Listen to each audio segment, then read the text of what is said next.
Welcome back to another episode of Another Race Weekend, Canada's F1 show. I'm Dames. This is team manager for Pro Racing Ontario, Darryl Timmers. And it is the final one for the 2022 season. I know.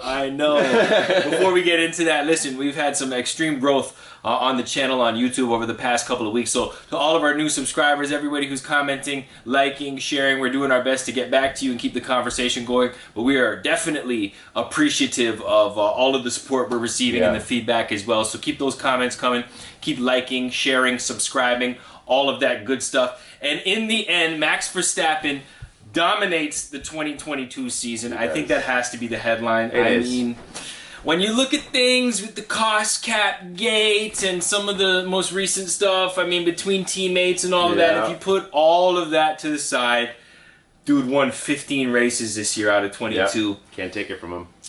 How is he able to just annihilate everybody else on the grid this year? Honestly, I think it was just a good combination. You have a good driver from Max, and you have a great car that came out of the Red Bull stable this year that came out flying. That car definitely was one of the top cars. You know, Ferrari came out strong, but like they said, they ran out of money mid-season, and they couldn't really do much anymore to that car. So, you know, this is where that cost cap comes into place. And I think, honestly, in the end, I think they were pretty, they got off on a better foot than Ferrari.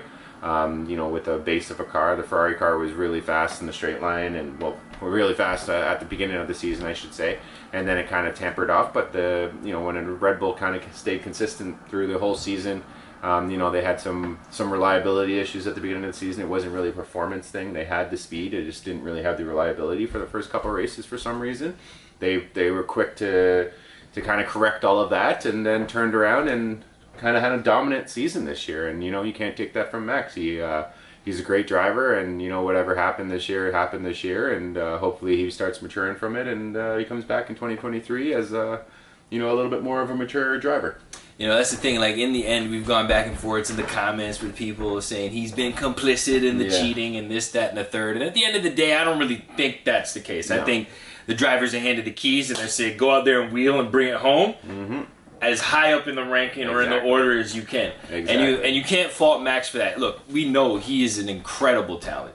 He is an incredible talent. We've questioned the maturity and some of the antics and some of the sideline stuff, you know, whether he's getting into it with the media or he's doing what he did to Checo in Brazil. Obviously, we're not big fans of that. Yeah, no, that's been noted on previous pods. We don't hide that. But you know, in the end, like you said, you know, this guy, he really is at the top of the class and at the top of the field when it comes to driving that Red Bull machine. And obviously, the car is kind of built around that, but he's earned that right. Yep. Yeah, no, and it shows, you know, when he jumps into a car, and at the beginning of the season he wasn't so comfortable with the car, but Checo was, and you know, as the season went on, he got more and more comfortable with the car, which started to get the performance out of it, and before you know it, he was really dominant through mid-season to the end of the season. So, you know, can't take anything from him. He broke records all year. He got that 15 wins in one season, which is huge for a record that's been around for a long time, and you know, I think he does have as usual, we think he has a good future in the sport. It's just, you know, with all the controversy and stuff, I think we can get rid of that by him maturing a little bit. And, you know, kind of realizing that he is in the, he's got to, I think he's got to take that Vettel look at things, you know. He's in the public eye. He has to realize that a lot of kids look up to him in this sport. And when you start acting like that, the kids in this sport that are coming up are going to think that's the way to act, and that's not the way to do things. So, you know, hopefully this winter he kind of has some self-reflection and looks in the mirror a little bit and kind of realizes, you know what, I do have a lot of kids, I do have a lot of people looking up to me and kind of looking for what I should, you know, what to do in their lives with how I react and how he responds to things. And I think hopefully next season he comes back a different guy. Now, in the end, Max finishes P1, Charles Leclerc finishes P2, and Sergio Perez finishes P3 in the Abu Dhabi Grand Prix, not to mention the Drivers' Championship as well. Now, we can go back to Sao Paulo on this, because had Max given Sergio the 2 points, the 2 points in the Grand Prix and in the sprint, right? Yeah. We're probably looking at a 1-2 for Red Bull here, but that's not how it played out. So, if you're Sergio Perez, how are you approaching the off-season, and how are you approaching the start of the season in 2023, knowing that Daniel Ricciardo is in the wings as well now, which we will discuss shortly. But first, Sergio Perez, what's he doing over the next 3 to 4 months? I think he realizes he's going to have to up his game a little bit more. I think there's off-season training starts right now. He for next season, literally today is when it all starts to win that championship for 2023. And I think he showed some great pace at the end of the season. I think he showed that he can win races. He can run up front. He can go blow for blow with Max. Max did obviously dominate in that last run there, but I think he's got to kind of do the same thing. He's got to look at himself and figure out what can he do to make himself better. He can work with the team over the winter and try to get that car better, so it's a better understanding of the car, and so he feels more comfortable in it. It doesn't stop for them. Everyone thinks that they're going into the off season now, and they kind of see the team later. I'll see you in a couple months type thing. It's not like that at all. They might have a week or so off, and then they're right back into it again. So when these drivers are looking to be the next champion, they don't stop. It's constant, it's never ending, and you hear it from Max and Lewis and all those guys when they after all these years of being in this sport and realizing it is a lot of work, because we don't stop our whole entire career. We constantly are going. Yes, they might get a week or two off here and there, but it's a tough grind, industry, man. Yeah, it is a grind, and it is a slog. Yeah, it is. So in the end, I think just Perez has just got to look at himself, figure out how he can make himself a little bit better. Maybe do a little bit more of some simulator work over the winter to try to understand the car a lot more. And I think that's pretty much how he's going to come back at Max. It's funny because Max is the one that is the only guy on the grid that doesn't really do any training. That doesn't really he's the guy that.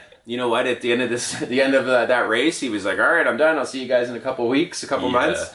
Where all the other guys are hitting the ground running and trying to get the better, I guess, start off on the right foot for the 2023 season. Yeah, that's the thing though. After you win 15 races, you kind of just like, whatever. Let's see what you guys can bring next year. I'm going to party on a yacht. Yeah, exactly. Okay, so breaking news right before the Grand Prix this weekend. Daniel Ricciardo set to return to Red Bull Racing as a reserve driver.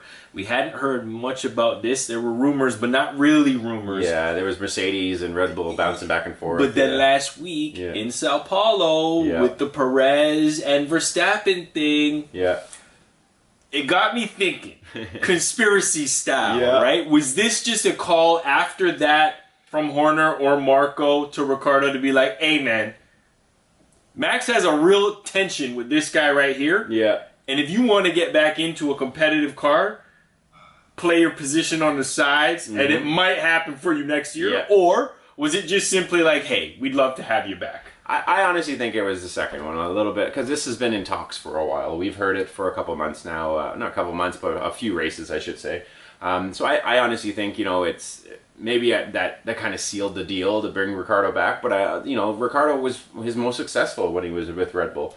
They had their controversy when Max came in and all that stuff. So I think if they look back at it now, they know Ricciardo can drive. They know he suited that team so well. They didn't want him to leave. It was his choice to leave. Maybe they had a little bit of a decision made before the race, but maybe that concreted it, having that controversy between the two of them.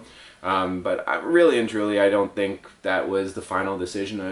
Ricciardo is a talent, no matter what. If no matter what people say, yes, he struggled in that McLaren, but if you think about it, Lando's only driven that car for his whole life. He doesn't know anything different. So when you drive something so long, you're just used to it, and you never know anything else, right? So when he finally jumped into that car, Carlos Sainz told him it was a hard car to drive, and Ricciardo agreed. It was a very hard car to drive. So in the end, sometimes cars don't suit people, and they move on, and they jump into a car like the Red Bull, and it might suit them a little bit more. So I honestly think, in the end, I think it was a decision that was made before that, but I also think maybe it was a little bit of a push to kind of be like, hey, Perez, figure your stuff out. But that's another thing that, kind of was a touchy subject for this week. And I honestly personally see Perez apologizing and saying he shouldn't have said this and shouldn't have said that. I think that's kind of horse. I think really and truly he was forced to say that. It's like, hey guys, let's squash this in the media. Apology tour from Red Bull made no sense. Like, they're like, he was told with only one corner. It's like, no. We as the fans have access to the onboards. Yeah. We can figure that out. Like that was in like the first, sentence or two, and it's like, no, you guys are just lying. Yeah. Like you just continue to lie. Yeah. Like, enough. Look.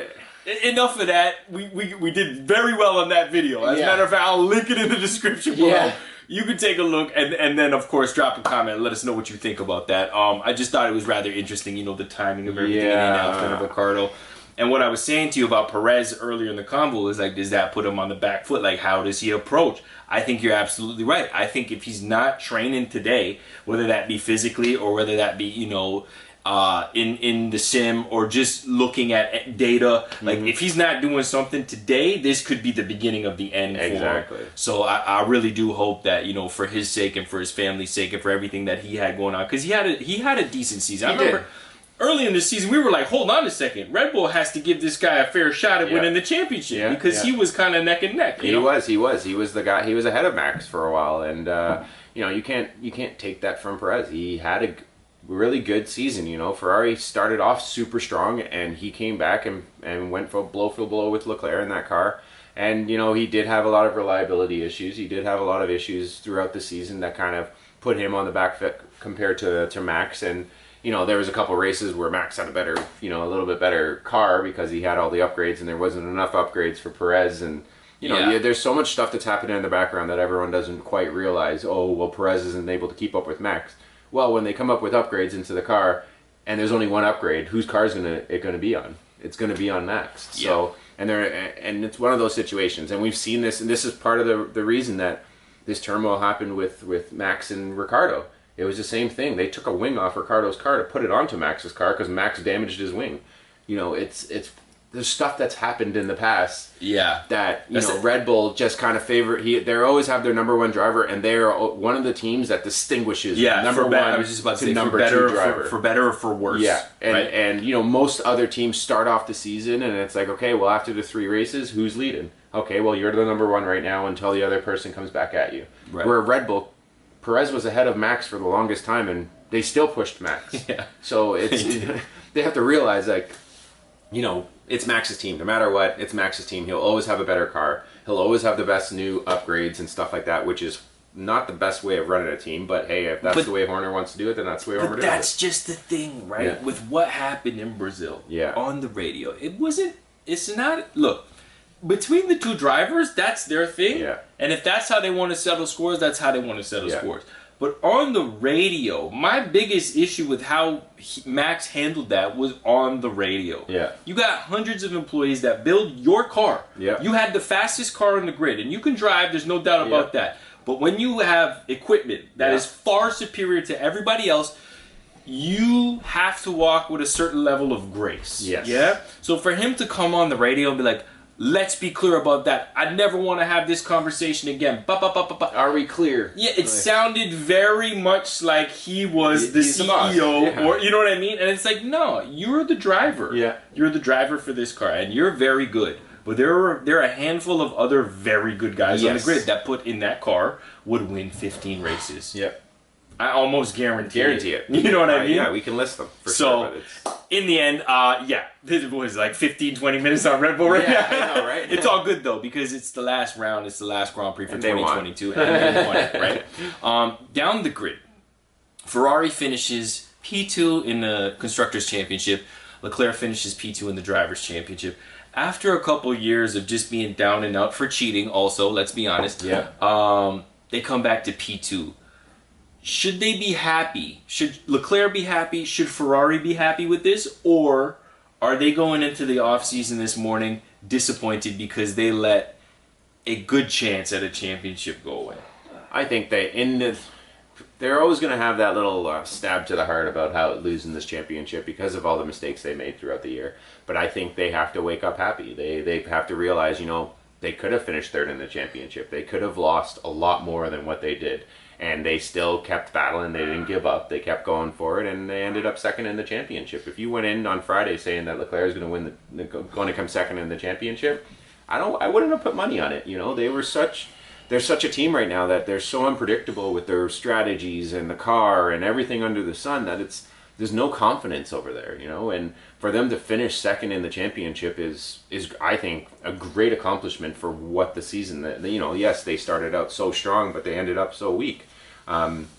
So for them to end up second in the championship is huge, and I think in the end they have to be happy about it. They have to take the positives from this, and that's a big part of this sport, is taking the positives from everything and making sure that, you know, you move on to next season with the positives and not the negatives. You know, you take the positives out of this season and show, like, yes, we were very strong here, we were very strong here, but then you also have to look at the negatives and be like, how can we learn from these negatives? How can we fix this so it doesn't happen next year, so that when we're leading the championship, we keep the lead and win the championship instead of giving it up and barely getting second place.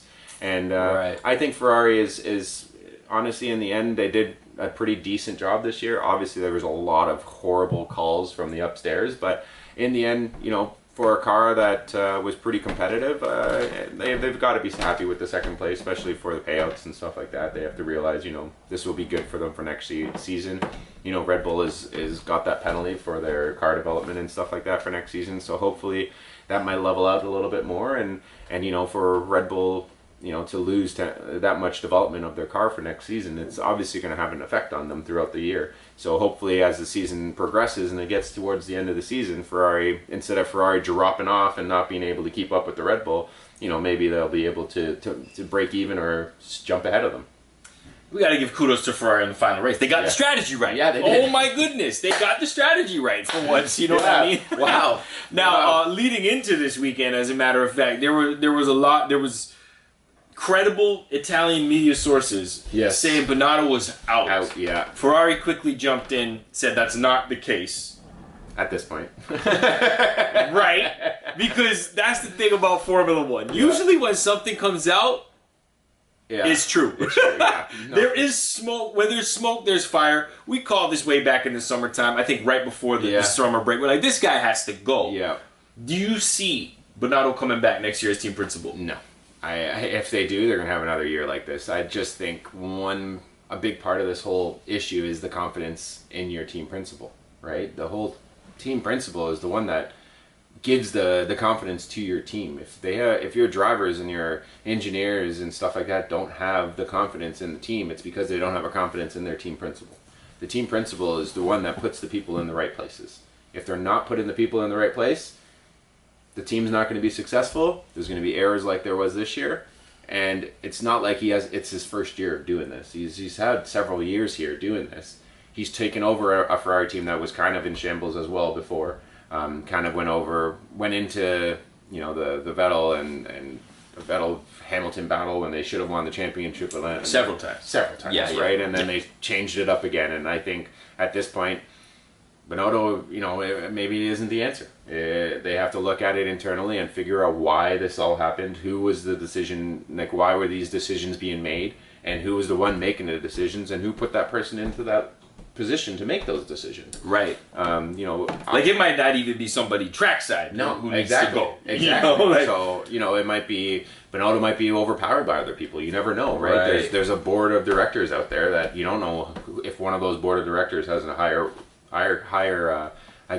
say than Binotto, but you never know, really. I think in the end, Binotto's got to kind of self-reflect as well about why this all happened, and Ferrari's got to realize, you know, maybe he's not the answer. Maybe there's another answer. You know, that's an interesting point you made, because we often focus on the drivers, right? And you're saying, you know, Perez needs to walk away. He needs to, you know, do some self-reflection. Leclerc should be happy finishing P2 because, you know, he could have easily been more competitive for the championship. But nobody really discusses the team principals or, you know, the wheel gun guys or, like, you know. And I think that's very interesting because there's a stark contrast in regards to management styles on the grid. We were just saying Red Bull is very 1-2. Yeah. Right? If you sign up going against Matt, if you sign that contract for Red Bull Racing, you are signing that with the understanding that you are number 2 next to Max Verstappen. Yeah.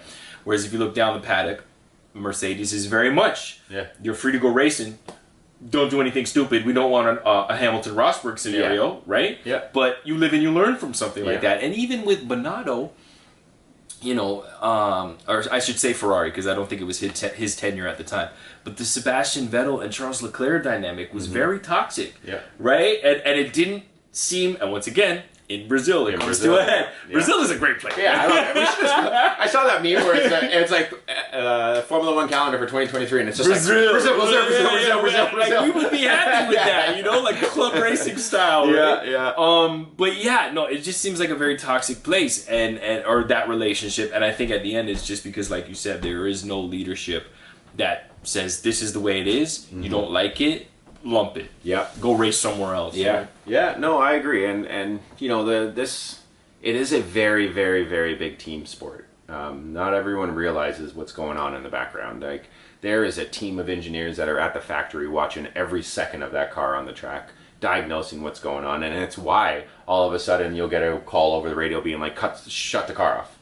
Yeah. Right? And it's not the engineers on the wall that are doing this. It's the engineers at home that are at the factory that have 200 people looking at the car, and the one person looks at the one gauge and it goes, if that gets to this, tell us, because if something's going to go wrong, right? It's like NASA when you look at like a rocket ship going to space. Yeah, that's what it looks like for real. Like, you know, and it's, yes, they have the engineers at the track to kind of see what the on-track stuff is happening, but when, you know, when you look at the entire big picture of an F1 team, it is a circus of how much stuff is going on in the background. The driver is just the tip of the iceberg. There is only that much that you see. Everything that's happening in the background is actually pretty incredible about how this all comes in unison and works together in the end. Yeah. And you know, with Ferrari, it's clearly there's some miscommunications or disconnection between what the calls should be made, what the calls at the factory are being made, what's you know, Binotto's saying on the box, and it's a big combination of things, you know. So we can't just blame the team principal. Yes, I think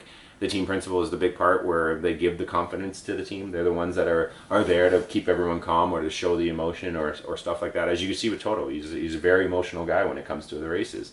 And you know, when you have Horner and people like Toto who are, and even Gunter and all those guys, those team principals, they're very, very outspoken about what they need to see and how they keep their team so happy. Like when Magnussen got pole there, it was Gunter running around the pits, giving everyone high fives, hugging everyone. That's a team principle that everyone loves working for, you know. Right. I'm not saying Binotto doesn't do that, but you know, he's got a different way of going about it. Exactly. If that's how he's going about it. Yeah. Exactly. So you know, I think in the end, Ferrari just got to realize, you know, it's a big picture type thing, and we have to figure out what the small cracks in that big picture are, and they can figure it out and turn it around for 2023.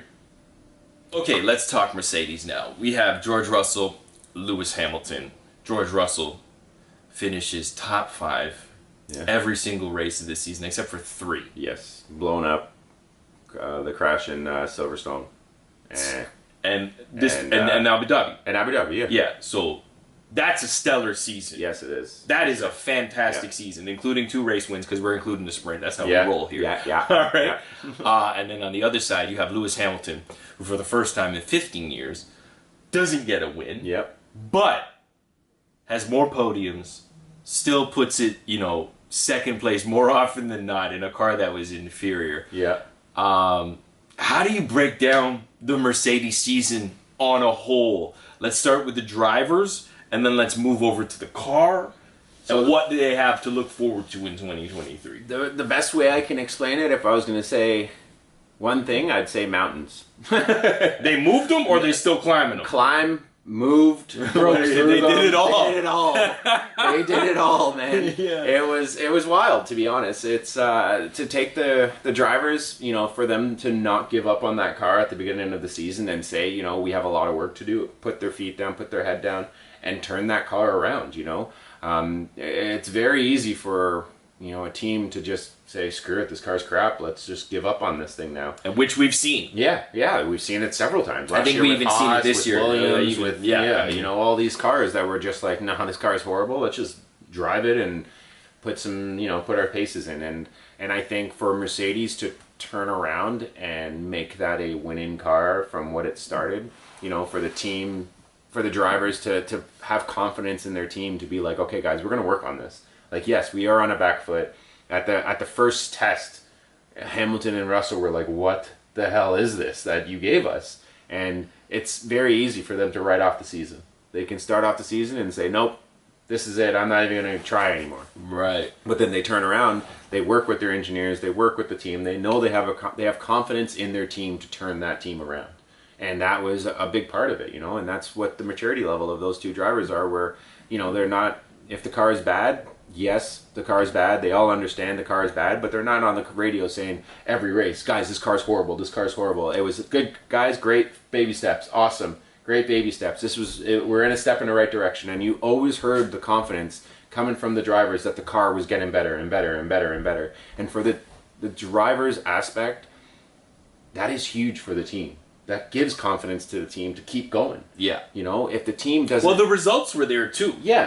In the end, the car was bad. Yes. But it's only bad by Mercedes standards. Yeah. Right? It was still better than... It was still the top 3 7 car. other... Yeah. You know what I mean? But, going back to what you were saying about the drivers influencing the team, that's, I think, where culture kind of breeds, that it's almost like the Raptors, the next up mentality, and there's no blame culture. It's like, what's the problem? Let's address it. Let's fix it. Out. And it took 21 races to do it.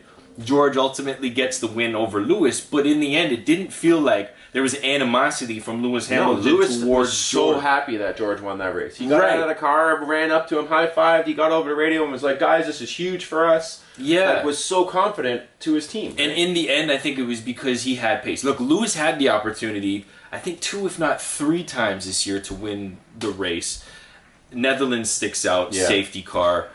He had pace at his home Grand Prix as well. I mean, Sao Paulo, if he didn't get into it with Max, I think he probably could have done that too. Yeah, and Coda, oh my goodness, who could it came down to the final stages and the final laps where Verstappen overtook him. So I think that to finish, they didn't have the strongest race in Abu Dhabi.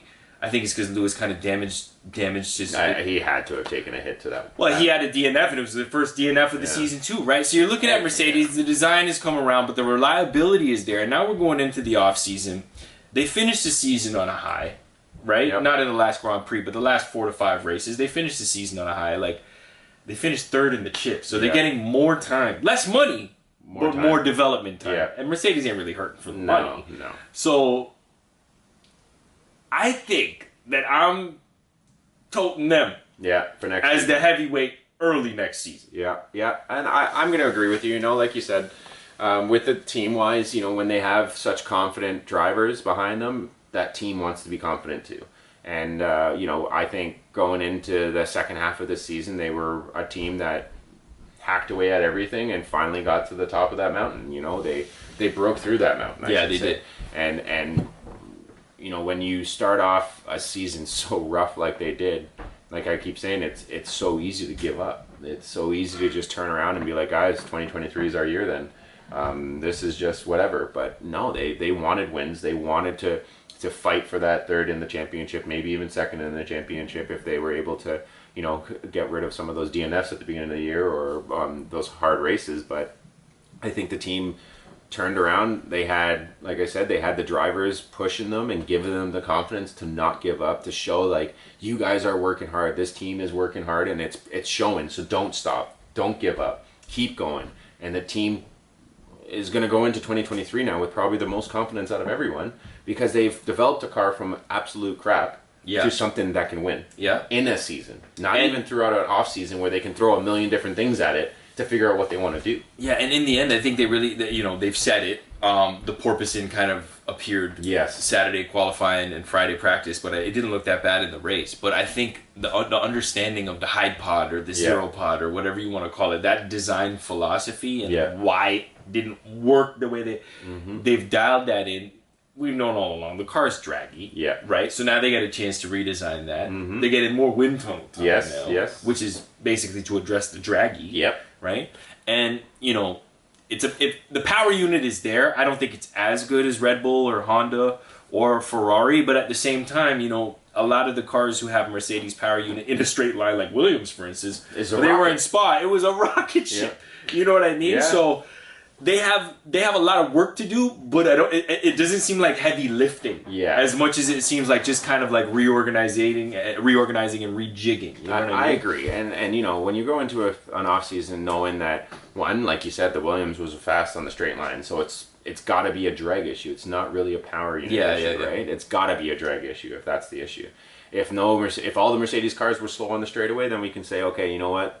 Maybe it is a power unit issue. But the fact that Mercedes has a better power unit than Williams because they supply the engines to Correct. Williams. So they ain't giving you everything. Yeah, they're not going to give you everything. The last 5% is for us. Yeah, exactly. And for Williams to be one of the fastest in the straight line, even in Abu Dhabi, they were one of the quickest in the straight line, shows that it's not a power unit issue. It's got to be a car issue in the end. It's got to be that they're creating so much drag that they're losing the 5-10K on the straightaway because of the car, not the power unit. So they can look at that now and be like, you know what? Our power unit's good. Let's not develop the power unit as much as we're doing right now. Let's just leave it and then go towards the chassis and redesign this chassis, because the chassis obviously has some issues.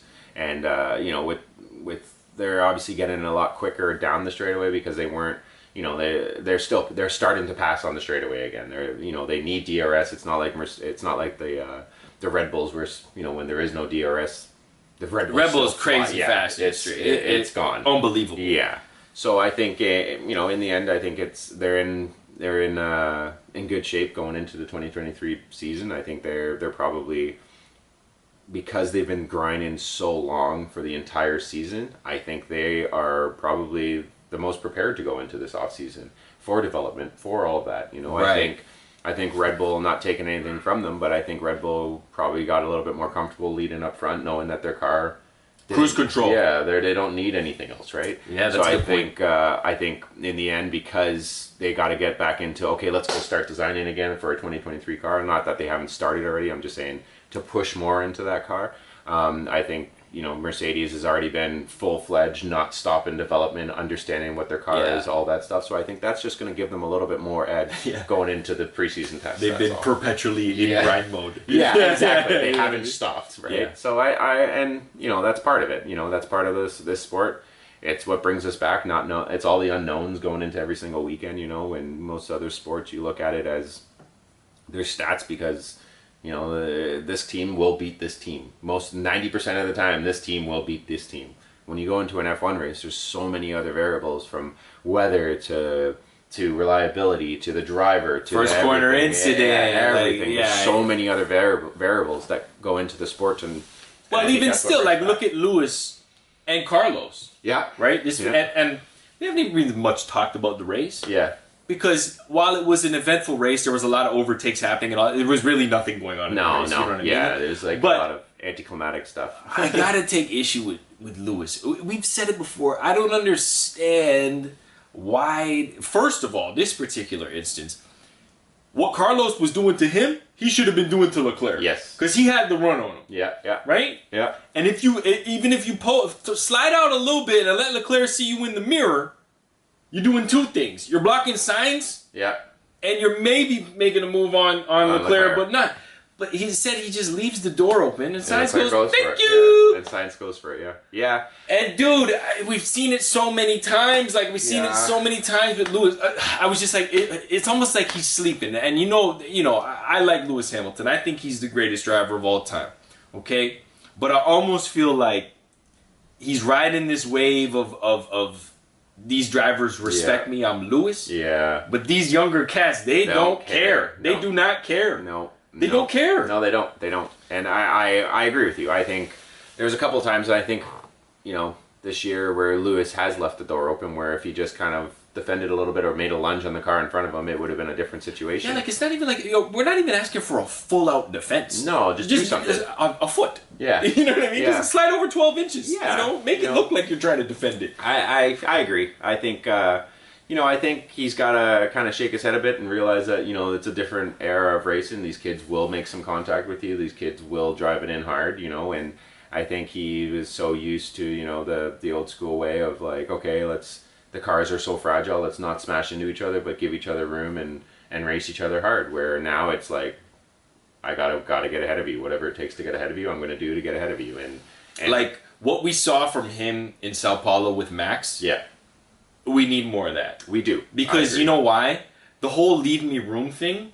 Nobody leaves anybody any room. No, right? And it's written down in the rule book and da da da da da. But like, really and truly, when you look at the overtakes that happen, they take them at the apex and they run them wide, and the person backs out or they crash.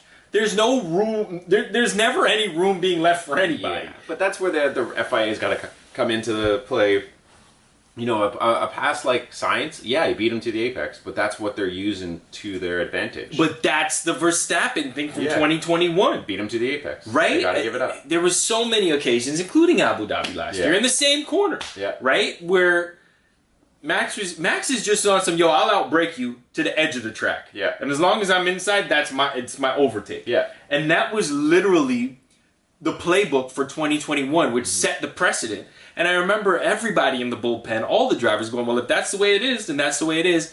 And we're looking at a new era where there is no more room left. Like you said, there's like, literally, I'm going to just make it to the apex and break on the apex. And if you crash, we crash, whatever. Yeah. Right? Yeah. And you can see it because if you beat the guy to the apex, you're going to be wide on exit.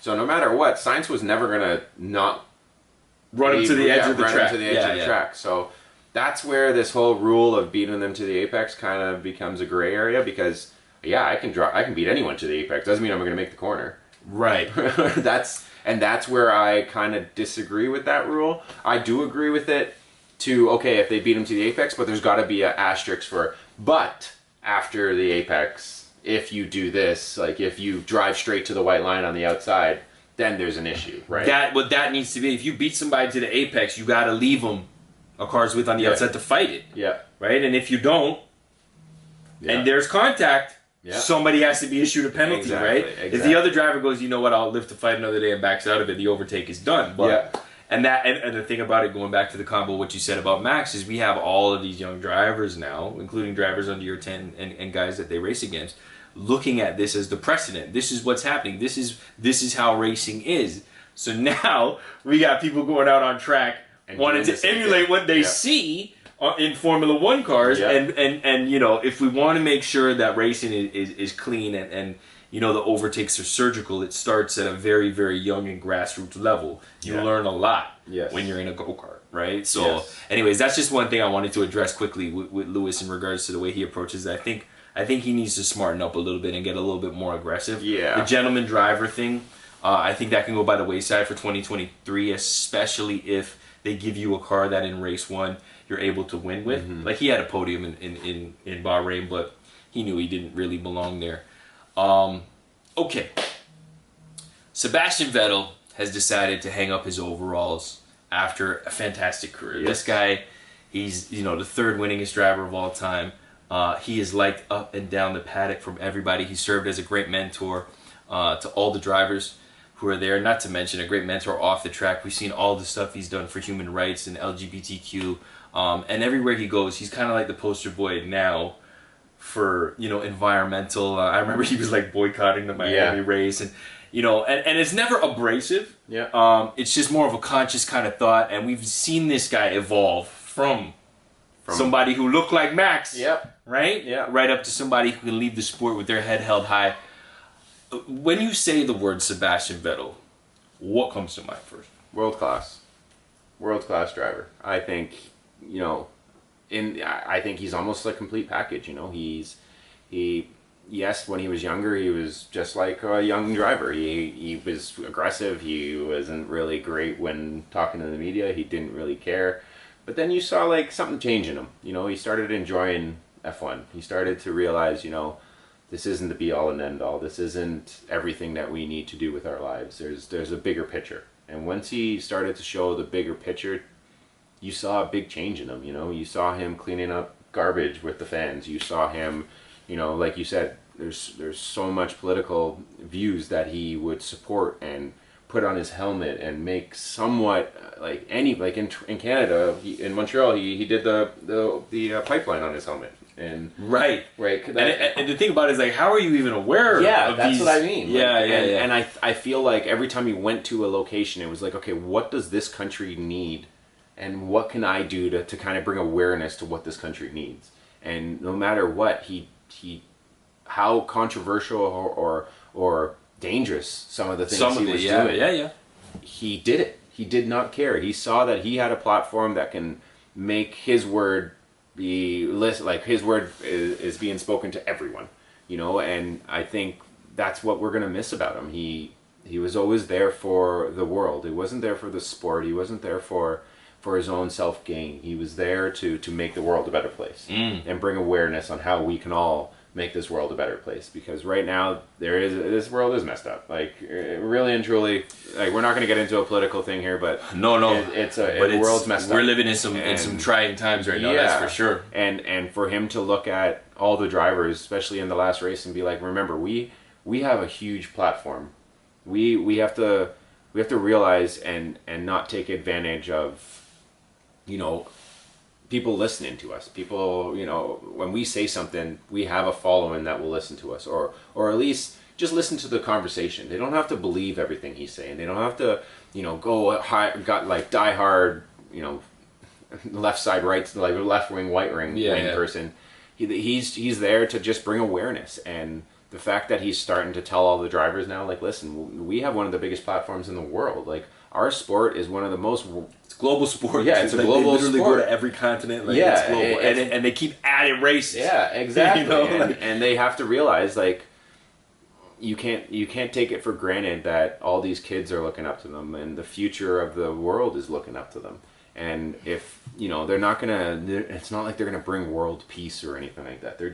They have to bring awareness to certain subjects in order for things to start to change. And if we don't know those subjects, or certain countries don't know the subject, or certain people don't know the subject, but they're F1 fans, he was a guy that brought those subjects up. Even, like I said, if it was dangerous or not, he brought those subjects up. And that's the biggest thing that I can take from Vettel's career, is that he turned around and was like, you know what? I have a huge following. We're all idolized by people in this world. So that one person that is, negative in this world, that has a negative impact on this world, but follows one of their racers, might be able to change just by words that come out of their mouth. Or just the viewpoint. And that I think is what you're saying. Is like, he's not telling you what to think. No. He's just offering a different perspective for you to think. Exactly. Right? And I think, such a stark contrast from the guy who came into Formula One. Yes. Right? Yeah. Like, when you think about Seb, especially in the early days with Red Bull, like, you just think of a savage. Yeah. Like, that guy was a absolute savage behind the wheel, you know? And it was like, there was talk when he first kind of came in, they're like, yo, this guy could be the greatest of all time. Right? And he arguably is that by the end of it. Yeah. He admittedly, when he moved over to Ferrari, they just weren't able to get it done. But I think the best part about Seb and is the piece that he's been able to come to with his career in Formula One. He's 35, and a lot of people are saying there's room for him to come back. I don't think we're seeing Sebastian Vettel behind the wheel of a Formula One car ever again. No. Competitively. My hope is that we get him as a pundit in some of the coverage, somewhere like Suzuka or something, because he loves that track, and he could do some of the analysis like Damon Hill or Nico Rosberg or that would. But I honestly don't even really see that. Yeah. So I wish him nothing but the best, man. He has been an incredible ambassador to the sport. Yeah. And because it's Canadian connection, we want to send a big shout out to Big Stroll, who actually employed him for the past couple of years and brought him over to Aston Martin because, as Canadian show and having some Canadians in the sport and owners in the sport, it was an absolute delight to see that unfold over the past couple of years. Now we're coming to the end of the pod, man. You know what we got to do? We got to do overwhelmed, underwhelmed, surprise. We can do this a few ways. We can just do Abu Dhabi, or we can do 2022 as a whole. What are you feeling? Let's do 2022 and all. Abu Dhabi was kind of a snooze fest. Yeah, it's true. So, we've spent like 8 seconds talking about it. Yeah, really and truly. Like, I think the whole season. I think the biggest surprise to me has to be Mercedes. It's coming out of the box like that. No one expected that at all. And the surprise is them turning around. They persevered through this whole entire thing. They turned around and said, we're not going to give up, and turned it into a winning car by the end of the season. And if you were a betting man, and at the start of the season, if I said Russell's going to win the only race for Mercedes this year, I would have taken that bet. Yeah. Because I would have been like, no way. Yeah, exactly. You know what I mean? Yeah. But kudos to George, man. Look, like we said, phenomenal year. Like, rookie season, not a rookie season, but a rookie season with a top team against arguably the greatest of all time. Yes. And this guy held his own. He did. He went blow for blow with Mercedes, with Lewis, and I think next season, you never know who's going to be on top for Mercedes, right? And I think in the end, Lewis realizes that he's got a young gun underneath him, and I think he likes him. I think I think they're great teammates together. I think they're egos. For now. Yeah. I also think their egos are not the ones to type. They're not the type to clash with each other.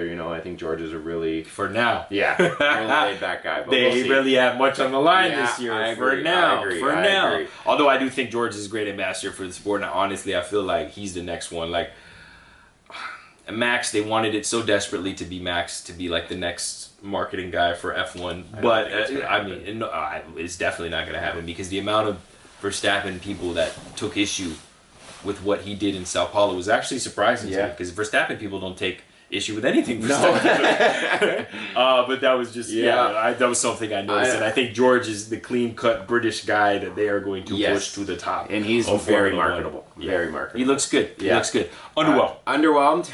I gotta say it, man. Ricardo. Really? Okay. I will say this. I will agree with you there. Yeah.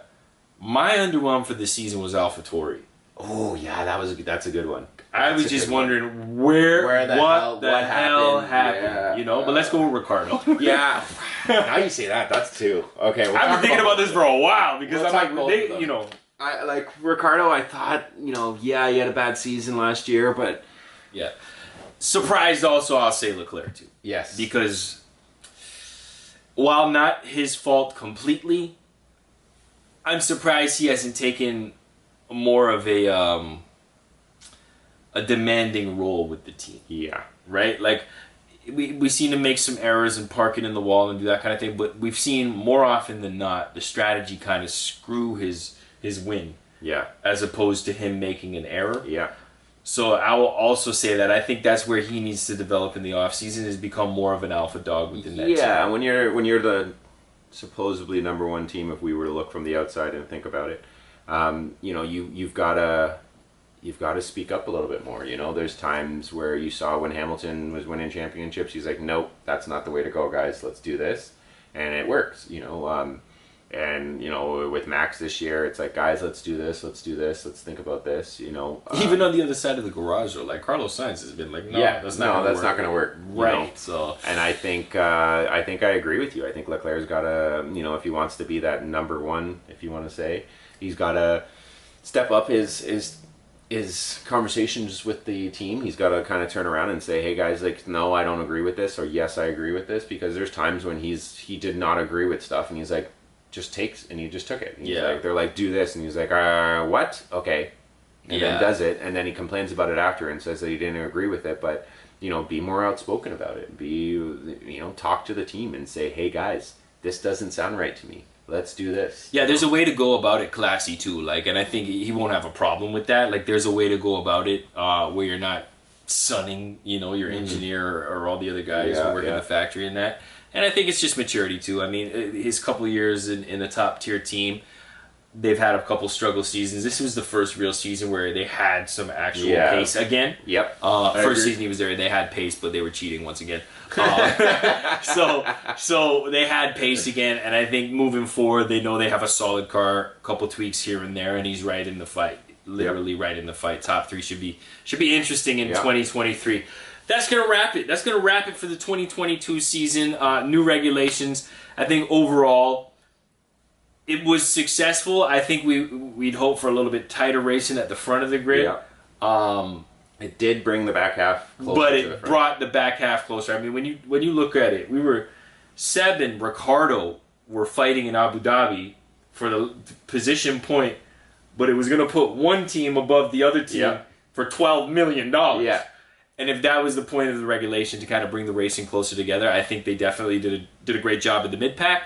Formula One is such that the top-tier teams will always separate themselves, but what we want to see is 6 drivers battling for P1. Instead of the 2. Yes, and I hope next year, and I am hopeful that next year we will see some of that, just because you have the first year under your belt with the new regs, all that good stuff. And if you look at this year too, like the teams, the back marker teams, pretty much everyone got points this year. It's true. Well, here we are saying it, and we're not even really thinking, but like Mercedes could have leapfrogged Ferrari. It was that close down to the end, and we had P2 in the Drivers' Championship that came down to the end. So last lap. Okay, I changed my mind. Success. 2022.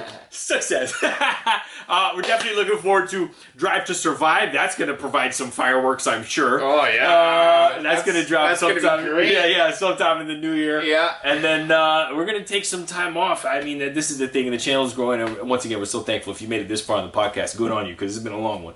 But the channel's been growing, and we're so appreciative of that. So keep the comments, like, share, subscribe. All of that stuff coming on. We look forward to providing you with more convo after every Grand Prix. This has been another Race Weekend, Canada's F1 show, and thank you so much. We'll see you in 2023.